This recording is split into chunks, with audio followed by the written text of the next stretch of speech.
Hello, everybody. This is the presentation I made over the TED Talk that I chose.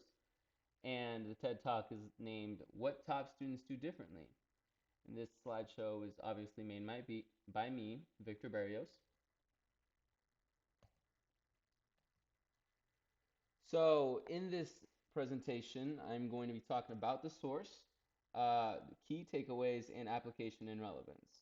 So, about the source will just be about who is the source, why are they credible, and why did I choose this TED Talk. Key takeaways will be what did I learn and what are the biggest takeaways, or in my case, what is the single biggest takeaway I got. And application and relevance is going to be how I plan to apply. I guess spoiler alert, I do plan on applying this information that I learned and the relevance of it in this class. So on to the first section about the source. So a little bit about the video is the title is What Do Top Students Do Differently? And I guess you can tell already the speaker is Douglas Barton. And this was held in Tallinn, Estonia. It's actually a country in Europe right next to Finland and Russia. But Douglas is Australian based or native. The video was released on March 26, 2015, and the full length is 14 minutes and 37 seconds. So now I'm going to be talking about who is Douglas Barton. So Douglas Barton is the founder of Elevate Education. Um, According to Elevate's LinkedIn, Elevate works with over 2,000 schools and 500,000 students annually. Its goal is to find and encourage the best study skills for students. And I think this makes Douglas Barton an expert in this field because his company's main goal is to improve student performance. So all the research and statistics he has is relevant and he has the knowledge to talk about the issue.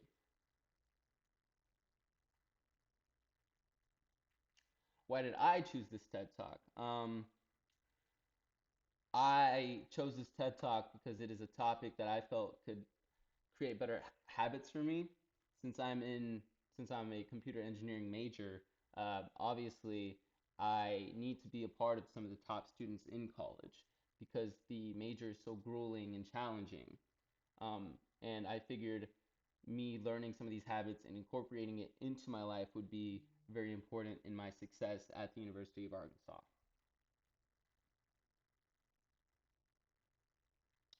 So now we're going to move on into key takeaways. So overall, the key takeaways Barton talks about can be simplified into three main takeaways. First being, don't worry about IQ. That is mostly that IQ is overrated factor when it comes to student success. The second one is don't just aim to work hard, but aim to work hard doing the right things.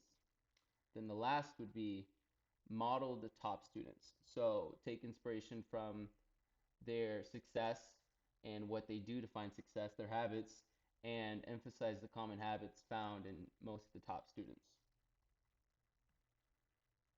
So I'm going to be going a bit in depth about all these different key takeaways. So talking about don't worry about IQ is the first key takeaway I got from Barton was IQ is not the most important factor when it comes to student success.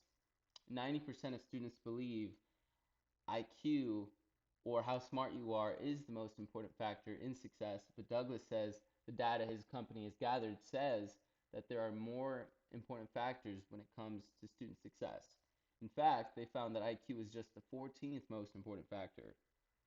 He also mentions that it's more important to be able to be self-motivated, have self-discipline, and be resilient. Furthermore, self-discipline, he says in the YouTube video, is almost twice as important as IQ. So students should not worry if they are not the most naturally talented like I am or smart because there are 13 other more important factors to, to student success. So the second key takeaway I gathered was not to just work hard. And this was a bit confusing in the beginning because he mentioned that it sounded like, oh, don't work hard at all. That's great. That's just what I wanted to hear. Um, but by that, I mean determination and hard work can only take you so far. I believe he quoted Michael Jackson saying, you can shoot for 8 hours a day, but if your technique is wrong, then all you become is very good at shooting the wrong way. Um, and I also included this GIF, or GIF, however you pronounce it, of a situation I thought perfectly represented this point. Um, this is an illustration of King Sisyphus, if any of y'all know Greek mythology, who was punished forever, or he was punished by forever pushing a boulder up a mountain, only for it to always fall back down eventually. So this kind of represents the pointlessness of trying but going nowhere. So what Barton is getting at is work hard doing the right things, and if you get the process right, then the results are going to come. In fact, I included a little math equation or math problem, math lesson for you. Good habits plus determination equals success. I thought that really simplified the point.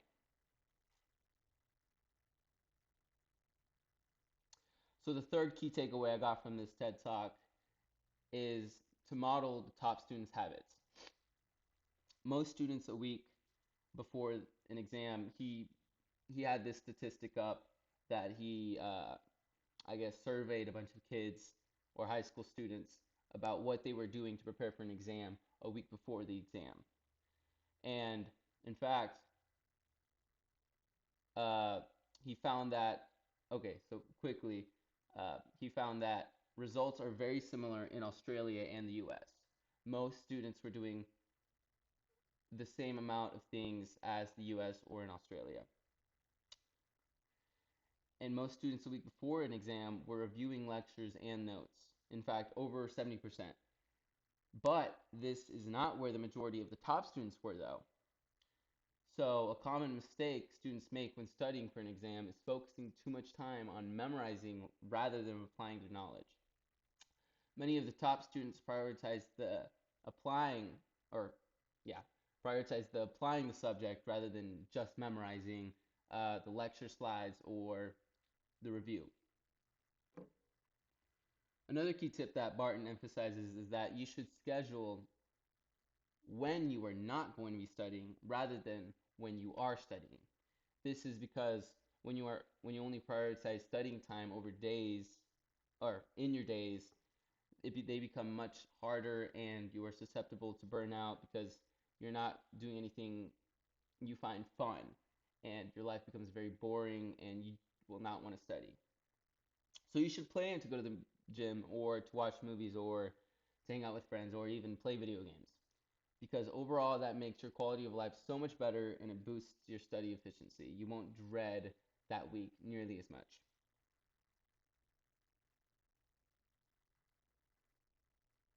So now I'm going to be talking about my biggest takeaway I got from Douglas Barton.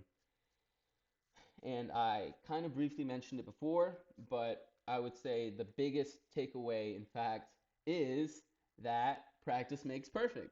Uh, More specifically, practice exams. So, practice exams were the number one predictor to success in exams. In fact, the amount of practice exams taken has a direct correlation with exam success. So, we found that the students that practice the most practice exams or study the most practice exams were directly correlated to the exam grades. And he mentions that the sooner the better. So in that survey, the data he got of what students were doing a week before the exam date, um, the majority of the top students were in fact practicing exams by that point. So the sooner you're practicing exams, the more likely you are to have a successful exam. So now I'm going to be moving on to the application and relevance of the TED Talk. Um, so I plan to use the information in my life by growing these different habits he mentioned. In fact, I have this slide dedicated to the keys to success. I literally included keys, so it should be easy to follow along. If I utilize the new information I learned, I will be able to set myself up to be among the top students, which is my goal. So I will attempt to grow the habits that are common among top students. These habits include emphasizing self-motivation, self-discipline, and resiliency. As you can see by the right side, those are very important qualities a top student possesses.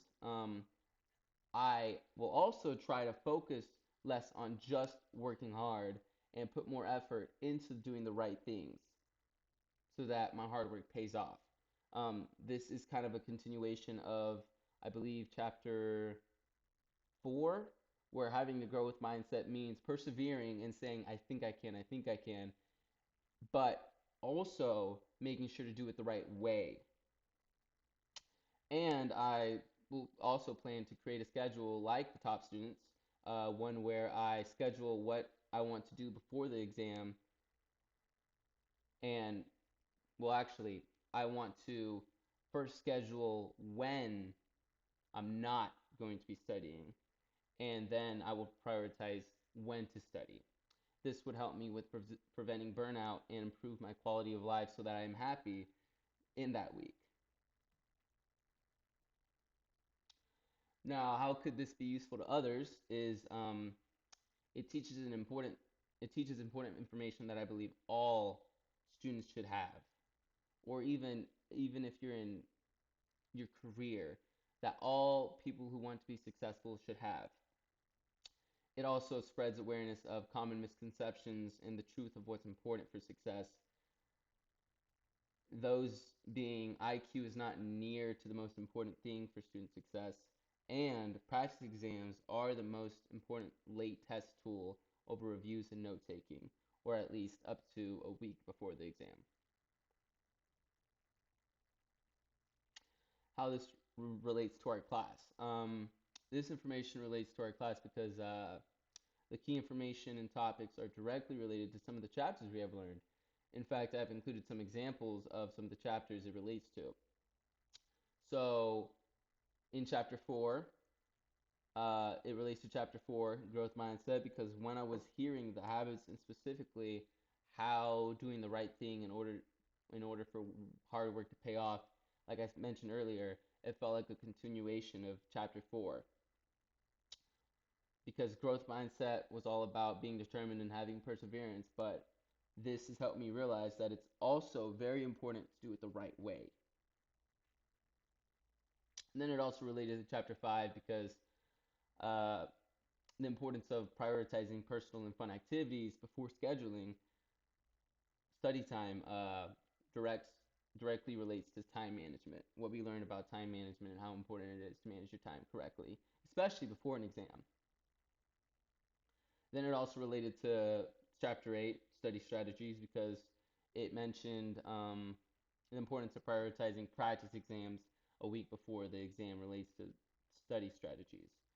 Um, so I can incorporate that into some of my study strategies and really prioritize taking those practice exams. Then finally, it relates to habits because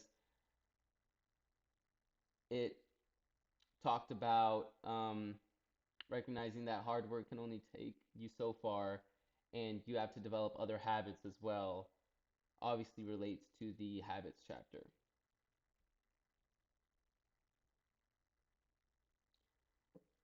So this is now the conclusions. Overall, I found this TED Talk to be beneficial to me, and I think every student should watch it personally. It provided useful tips and has provided a new perspective in certain academic topics. If you have not watched the video, I strongly recommend it. And actually, I will include the link in the next slide, uh, or you could just search up the title that I included in one of the first slides. So this is a bibliography. The information I used about Douglas Barton and his company, I got directly from either his LinkedIn file or the Elevate Education LinkedIn file. So thank you. Thank you for listening to my presentation, and thank you for helping me become a better student. Thank you to anybody in the class that is watching, and I learned a lot in this class, honestly, and I really think I did become a better student because of it. Also, shout out to Slides Go. That's where I got this template. Uh, it said I was supposed to include it in the credits, so I might as well. So, thank you so much for watching, and I hope I provided enough information for your reflection.